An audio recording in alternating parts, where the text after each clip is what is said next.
लाया और आप पर कौन से इल्जाम भी लगे? क्या इल्जाम है? करप्शन के इल्जाम इन्होंने बीजेपी वालों ने लगाए। कौन लगा रहा है? जो खुद चोर हों दूसरे को क्या कहेंगे? चोर है? तो चोर कभी दूसरे को चोर नहीं कह सकता। और रही बात के जो इल्जाम उन्होंने लगाए, ये एक सियासी आप चुप हो जाओगे, मैं तभी बोलूंगा ना। बताइए। ये एक सियासी प्रोपोगंडा था और जिन पेपरों में ये खबरें लगाएगी, रात को 1:30 बजे मुझे पता चल गया था कि पेपरों में, उसमें एक पेपर ऐसा है जो पेपर माइनिंग के जो लीगल माइनिंग करते हैं वो एक माफिया ग्रुप है, उनका पेपर है। एक पेपर ऐसा है जो पूरी उसको सबसे ज्यादा जम्मू कश्मीर में अगर देखा जाए तो सरकारी एडवर्टाइजमेंट उसको मिलती है।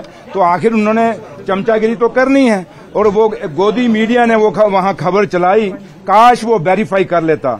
जाए नौशहरा, और मैं आप लोगों को दावत दूंगा, आप में से अगर कोई जाना चाहता है नौशहरा चले जाइए, एक एक टेंडर की वेरिफिकेशन करिए, एक एक सड़क की वेरिफिकेशन करिए। और अगर कहीं किसी ऑफिसर ने गलती की है मुझे बता दीजिए, मैं उस ऑफिसर को नहीं बख्शूंगा। क्योंकि जब मैं असेंबली के अंदर खुद कहता हूं कि भाई हम करप्शन के साथ खिलाफ हैं, हम क्वालिटी के खिलाफ हैं, जब हम खुद कहते हैं कि टेंडरों में धांधली नहीं होने देंगे, क्योंकि पिछले 11 साल में कितने सिंगल टेंडर अलॉट हुए हैं, अगर आपको चाहिए तो अगर मैं आपको वो रिकॉर्ड भी पूरा दूंगा। मैं क्योंकि मैंने एक दिन पहले भी कहा था कि मैं बीजेपी के वो 11 साल जो पीछे बीजेपी और पीडीपी ने जो किया मैं उसमें नहीं जाना चाहता। और बीजेपी ने जो 11 साल तबाही की जम्मू कश्मीर के लोगों की, और इस ठेकेदारी में सिस्टम में आज बड़े बड़े ठेकेदार किसके हैं? ये बीजेपी के अपने लोग ठेकेदार हैं। जो आम जम्मू कश्मीर का गरीब ठेकेदार होता था, पिछले 11 सालों में उन लोगों को काम कहीं नहीं मिला। और रही बात जहां तक नौशहरा का है, मैंने खुद अपने सेक्रेटरी साहब को कह दिया है कि सेक्रेटरीट से एक हाई लेवल कमेटी बनाई जाए, क्योंकि यही बात 1 महीना पहले वो जो टिटीरी मास्टर है नौशहरा से मेरे मुकाबले में इलेक्शन लड़ा था बीजेपी का, वो जो सीटियां मारता है टिटीरी, उसके भाई ने प्रेस कॉन्फ्रेंस इसी इशू पे की, same word to word press conference की। 1 महीना पहले जब प्रेस कॉन्फ्रेंस की तो इन्होंने सोचा कुछ बात नहीं बनी, अब असेंबली में हंगामा खड़ा करना था क्योंकि मुद्दा इनके पास नहीं था।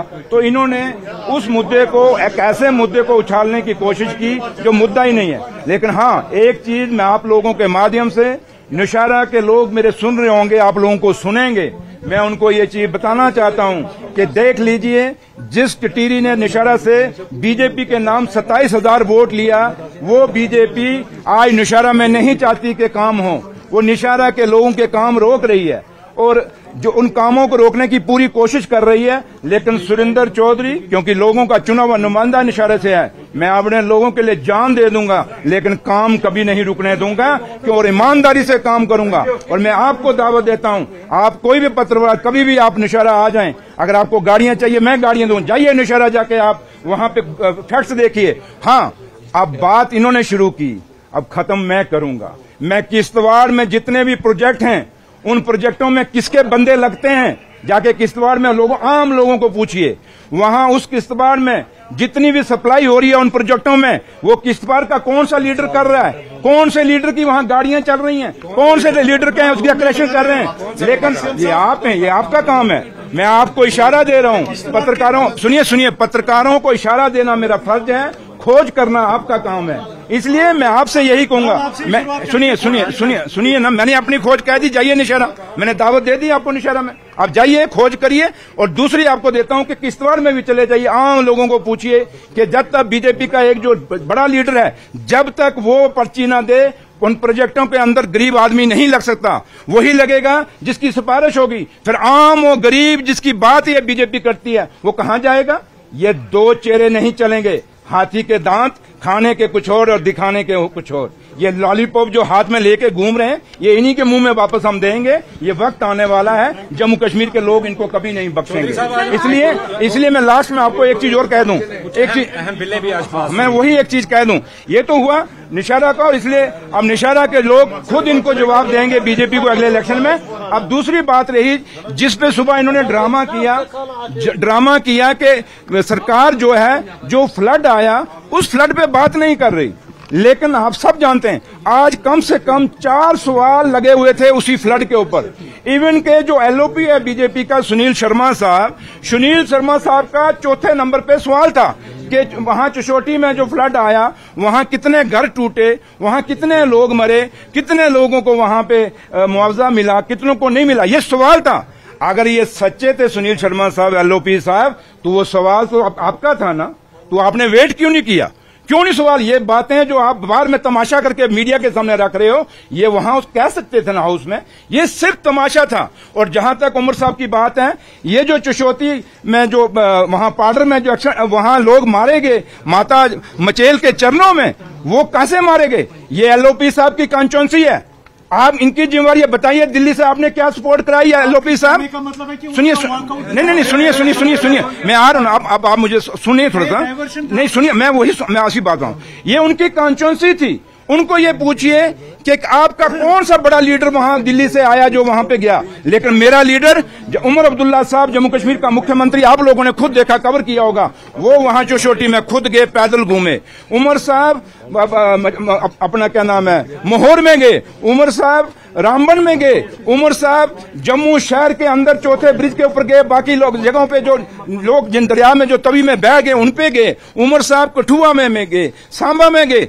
और इस एलओपी साहब को पूछो, ये जो नेशनल हाईवे के जो ब्रिज बह गए नेशनल हाईवे के कठुआ में और सांबा में, उसके ऊपर क्यों नहीं सवाल लगाया? आपने ये सवाल क्यों नहीं लगाया कि उधमपुर से लेकर टनल तक पूरा रोड बैठ गया नेशनल हाईवे, उस पर सवाल क्यों नहीं लगाया एलओपी साहब ने, बीजेपी वालों ने? क्यों? क्योंकि वहां बीजेपी की इन्वॉल्वमेंट है। ये नेशनल हाईवे अथॉरिटी किसकी है? ये बीजेपी वालों की है। तो इसलिए आपने वहां सवाल नहीं लगाते, क्योंकि इनका आखिरी चेहरा ये जो ये फ्लड हिट है। अगर आप फ्लड के लोगों के साथ ईमानदारी है, तो फिर फ्लड के लोगों का मजहब के नाम पे नहीं बात रखनी चाहिए। खाली जम्मू सूबे में फ्लड नहीं, रोड बंद होने से क्या एक बार भी इन्होंने बोला कि सेब के सेब लोगों के खत्म हो गए, यहां ट्रकों के ट्रक खत्म हो गए, उस पर कोई बात रखी उन्होंने? यहां 22 सरन के अंदर लोग मर गए, मिलिटेंसी अटैक हुआ, कैसे हुआ, क्यों हुआ? नहीं सुनिए मेरी बात नहीं, ये इंपॉर्टेंट भैया, सुनिए नहीं आप सुनिए मेरी बात यार। अगर आप सुनते हो तो बात का सुन लीजिए, यहीं अधूरी मत छोड़िए। 22 सरन में पूरा टूरिज्म कश्मीर का खत्म हो गया, पूरी इंडस्ट्री, होटल इंडस्ट्री खत्म हो गई। एक बार भी बीजेपी ने कहीं सवाल लाया, बात रखी कि हमने इस पर बात करना चाहते हैं, इस पर डिबेट करना चाहते हैं? ये करते हैं। मैंने वही कहा, बीजेपी के दो चेहरे हैं। कश्मीर में आते हैं, कहते हैं हम आपके हमदर्द हैं। क्या यहां लाल चौक में एक सेल्फी पॉइंट बनाने से क्या यही जम्मू कश्मीर की स्मार्ट सिटी बन जाएगी? या जम्मू के अंदर 2 सड़कें शहर के अंदर बनाने से क्या यही स्मार्ट सिटी बन जाएगी? हाँ, सुनील शर्मा साहब ईमानदार हो तो मैं आपको कहता हूं, जाइए, अगर इंक्वायरी करनी है, निशारा की इंक्वायरी तो मैंने इनिशिएट करा दी है। आप जो 28,000 करोड़ का इंडस्ट्री का पैकेज आया था, इसकी सीबीआई इंक्वायरी करा दो। आप उसकी जो स्मार्ट सिटी है, इसकी सीबीआई इंक्वायरी करा दें। आप जितनी भी यूनिवर्सिटी हैं, बाहर के लोग उस यूनिवर्सिटी में लग रहे हैं, जम्मू कश्मीर के बच्चों को रोजगार नहीं मिल रहा, इन यूनिवर्सिटी में जितनी भी अपॉइंटमेंट हुई है बाहर के लोगों की, उसकी सीबीआई इंक्वायरी करा दें। सुनील शर्मा साहब, अगर आप इंक्वायरी करना चाहते हैं बीजेपी वालों, तो फिर अगर सबसे बड़ी इंक्वायरी यहां जो बेरोजगारी है, जिस बेरोजगारी को आपने पैदा किया, उस बेरोजगारी पे एक सीबीआई इंक्वायरी करोगे। ये कैसे इतने, ये 10 महीने में तो पैदा नहीं हुए ये बेरोजगार। इसलिए मैं आपसे ये बात करूंगा कि बीजेपी के लोग सिर्फ जम्मू कश्मीर के लोगों को उलझाना चाहते हैं, इससे ज्यादा कुछ नहीं है। ये सिर्फ एक जोर जबरदस्ती से गुमराह करके ये सरकार यहां पे अपनी पार्टी को चलाना चाहते हैं। लेकिन जम्मू कश्मीर के लोगों ने पहले भी इनको 2024 में इनको जवाब दिया था। कश्मीर में तो लोगों ने जवाब दिया, अब जम्मू वाले लोग अगले इलेक्शन का इंतजार करके इनको जवाब देंगे। और ये बीजेपी, सुनील शर्मा को एक बात और पूछना आप कि तलवार मूव जो आपने बंद किया था, उमर अब्दुल्ला सरकार ने शुरू किया है। आज जम्मू का एक व्यापारी, एक आम आदमी खुश है। आपको किसने रोका था कि भाई यहाँ पे ये आप तलवार मूव ना चलाएं? इसलिए मुद्दे बहुत हैं, बातें बहुत हैं, लेकिन मैं एक ही बात कहूंगा कि बीजेपी असेंबली के अंदर पूरा ड्रामा कर रही है, ये सिर्फ तमाशा कर रही है आप लोगों के चैनलों पे आने के लिए, क्योंकि ये कुछ ना करें तो आप थोड़ा इनको पूछोगे भाई क्या हुआ है। इसलिए जब ये कुछ पंगा करेंगे तभी पूछें। क्यों नहीं बात कर रहे? नहीं, ये आप देखिए, मैंने कहा अगर आप बीजेपी की जस्टिफिकेशन जाते हैं तो वो कहते हैं स्टेट टूटा यूटी बना, ये भी जस्टिफाइड है। स्पेशल स्टेटस टूटा, ये भी जस्टिफाइड है। जम्मू कश्मीर के बेरोजगारों को नौकरी नहीं मिली, ये भी जस्टिफाइड है। डेली वेजरों को पक्का नहीं किया, वो भी जस्टिफाइड है। बीजेपी हर वो काम जो जम्मू कश्मीर के लोगों के खिलाफ किया है उसको हमेशा जस्टिफाई कहती है। इसलिए मैं लोगों से कहूंगा, भारतीय जनता पार्टी जम्मू कश्मीर की, ये जम्मू कश्मीर के लोगों के खिलाफ है और जम्मू कश्मीर के लोगों के भाईचारे को तोड़ने की कोशिश करती है। और जम्मू कश्मीर के लोगों को ये फैसला करना होगा कि इनकी बात सुननी है कि नहीं सुननी। इसलिए मैंने कहा, आपने क्या इंक्वायरी की है? अगर उसके मिलिटेंट रिंग, अगर उन लोगों के, चाहे वो मैं हूं या कोई भी हो, अगर देश के खिलाफ कोई भी आदमी कोई काम करता है तो उसके खिलाफ एक्शन होना चाहिए। और अगर नहीं करता तो उसके साथ खाली मजहब के नाम पे, जात के नाम पे, बरादरी के नाम पे या रीजनिज्म के नाम के पे एक्शन नहीं होना चाहिए। इसलिए मैं हर उस आदमी के हक में हूं जो देश के हित में है, जो हिंदुस्तान के हित में, इस हिंदुस्तान के आइन को मानता है, हिंदुस्तान की डेमोक्रेसी को मानता है। और सबसे बड़ा है, ये बीजेपी खुद ही ना आइन मानती है, ना ये हमारे आजादी को मानती है, ना डेमोक्रेसी को मानती है। Thank you.